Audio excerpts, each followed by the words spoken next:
Okay, Mike Bergen, yeah, sounds right. Hello, my name is Matt Kessinger. I'm one of the co-founders and CEO of Forest Devices. We're coming to you today from Pittsburgh. I am a dual MD and master's student at Carnegie Mellon.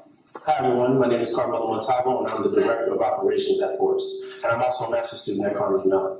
Stroke is the 4th leading cause of death, but it's the #1 leading cause of disability worldwide.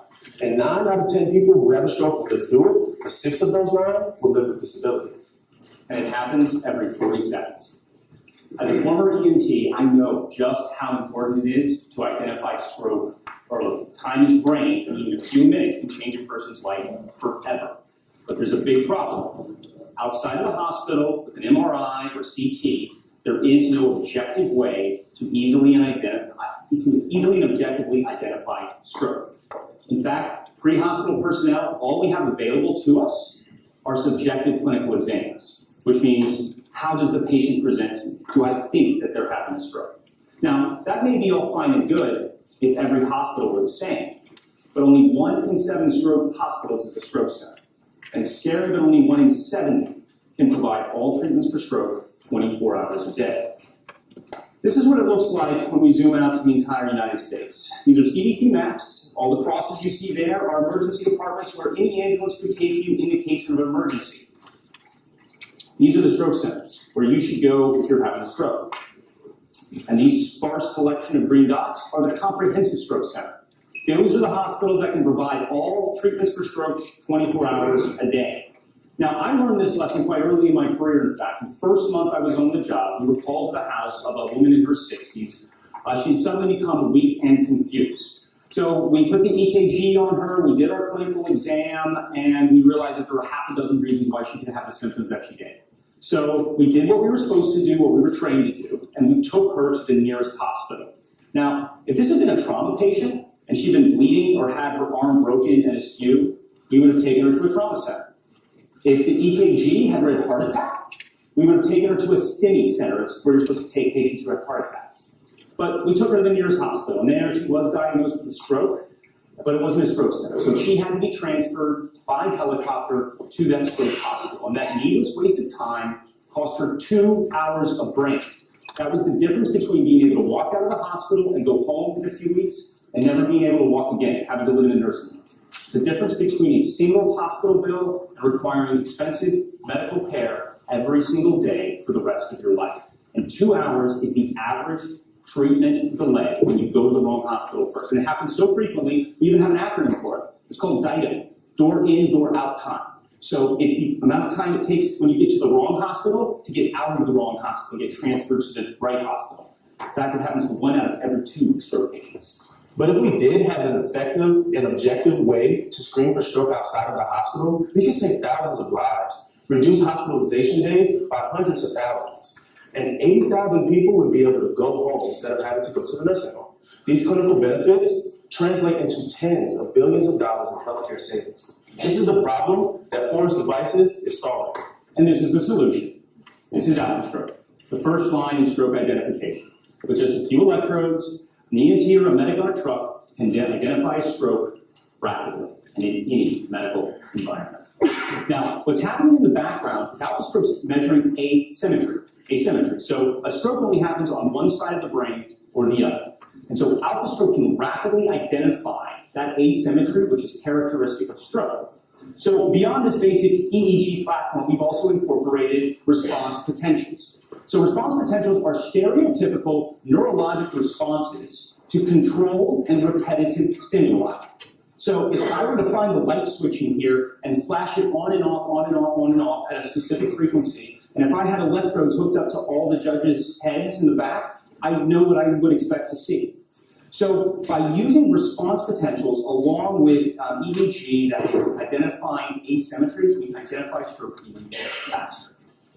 But to the user, it's straightforward. They simply press start, and then the test runs. They get a decision, and the decision is binary, either stroke or no stroke. It is this ease of use that allows ALPHASTROKE to be so versatile. And that versatility is important because it's not just the pre-hospital environment where ALPHASTROKE can bring value. So let's say you're over 55, it's the middle of the night, and you have a splitting migraine. So you go to the ED, And even though you have no other symptoms and your chances of having a stroke are like 1 in 500, you're almost guaranteed to get a head CT. Now, I don't like to say it, but the main reason is because we live in a litigious environment. And we cannot, as physicians, walk into a courtroom with only our subjective exam findings. We have to have objective data to support our decision making. So this translates into over 2 million unneeded head CTs a year to the tune of $2 billion. But let's say you're that person, instead of going to the emergency department, you went to an urgent care center. Well, the chances are they may not even treat you. And who can really blame them? Half of all malpractice suits against urgent care come from neurologic patients, and they don't have a way to objectively rule out stroke. And because stroke presents in so many different ways, they're really opening themselves up to liability.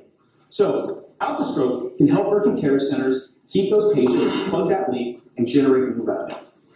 In the United States, we estimate about 100,000 users. In high-income countries around the world, we estimate double that. All told, we estimate a $3 billion addressable market with over $500 million in recurring revenue. Now, we touched on the 3 main segments. These are ambulances, hospitals, and urgent care centers. And it's really great that our first customers own portions of all 3 of these segments. Integrated health systems. Integrated health systems are large hospitals that are usually also payers. They own ambulances, and they own urgent care centers. So here in Houston, you have Memorial Hermann, Harris Health, and a few others as examples. Now, we have mapped out the adoption curves for each of these segments. We're going to begin by focusing on the incentives for those early adopters, those integrated health systems.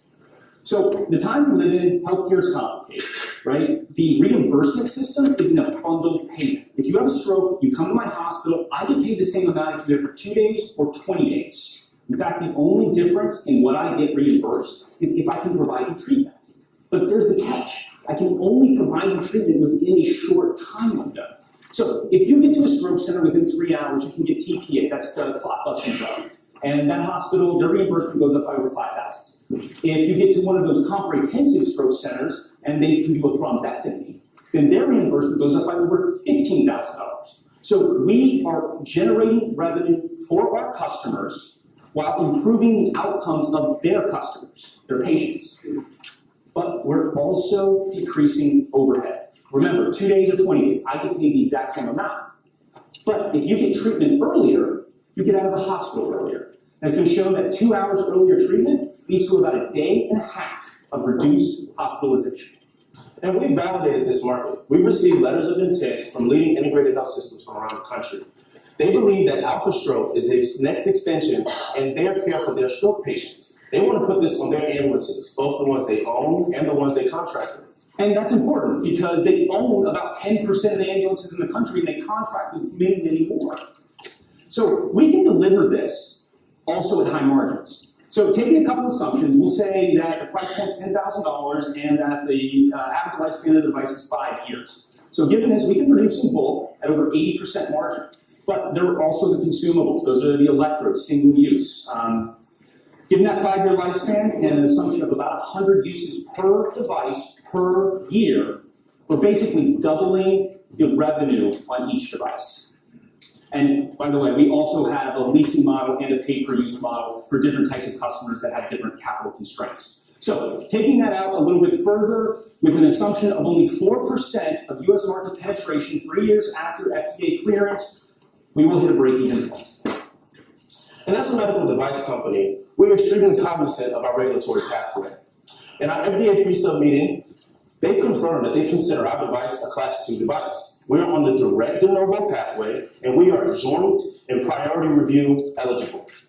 And we are now eligible, after last year's law change, for the joint FDA and CMS review, which means the day that we receive FDA clearance, we may also receive our CMS reimbursement code, shaving months off of our path to market.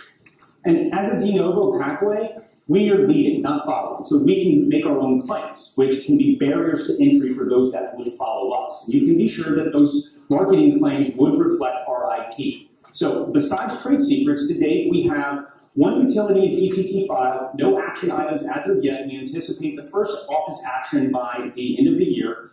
Second, we have a second provisional file January of this year. We're on track to file 3 more by the end of this year. Our existing claims provide protection for the algorithm device and the process. And this is the team that's going to make it happen. Steve Morrow is a Wharton MBA. He was at BCG and Milan prior to Forrest. Dan Willis is our CTO. He's an electrical engineer. He was at MSA, and he's the chief architect of ALPHASTROKE. Steve Norcup manages our clinical relations, and Alessandro is our project manager. And T. Chen is our quality engineer, and Angelo is our lead software developer.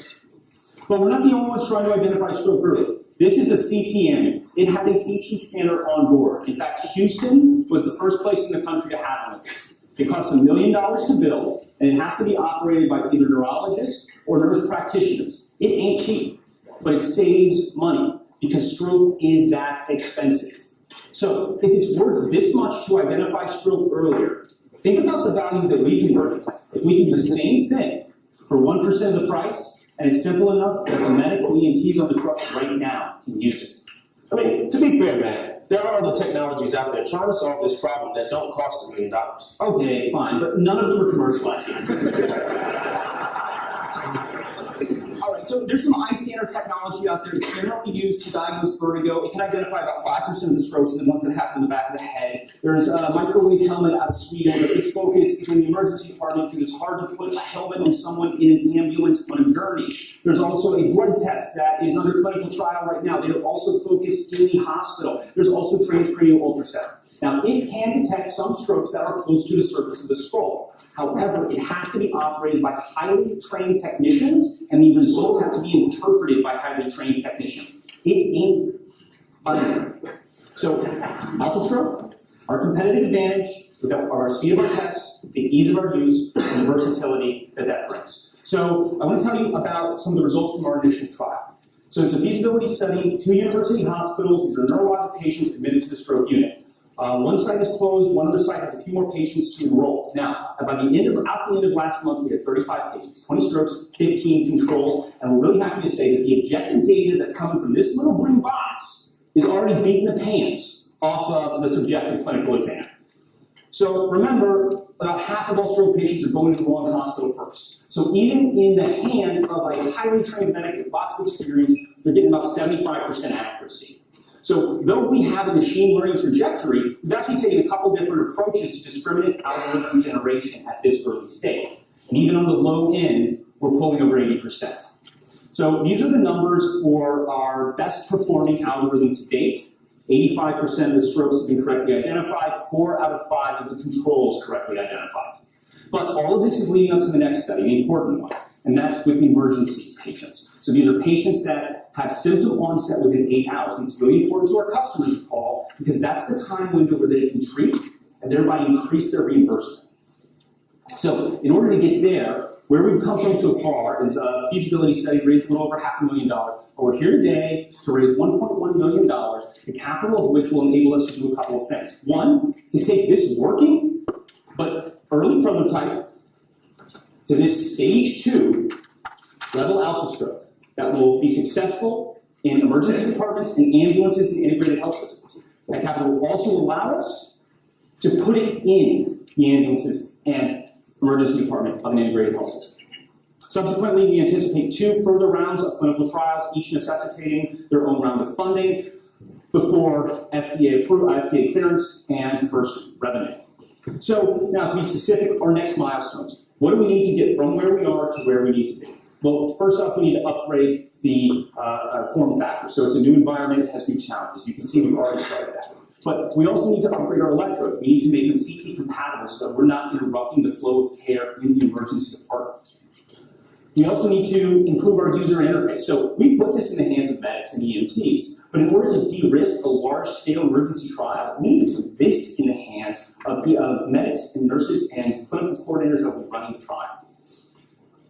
Also, software infrastructure. So this means a few different things. First and foremost, it's the expertise to take us from 85% to 99%. But it also means things like real-time processing and upload. So a little embarrassing, but every month we go to our hospitals and we open up the back of this and we take out the SD cards and we put them in the computer and we upload the data to our servers. Well, with a national trial, we need to be able to do that automatically and securely. So I find I'm running out of time, so we also need to have operational improvements. I'll just give one example. We need a CFO. So we're here today. community looking for partners, and we're a great partner to work with. We have a validated value proposition and market. We have a relatively advantageous regulatory pathway. We demonstrated capital-efficient operations, and we have mitigated technical risk. We're forced devices, and we are making stroke decisions smarter. Thank you.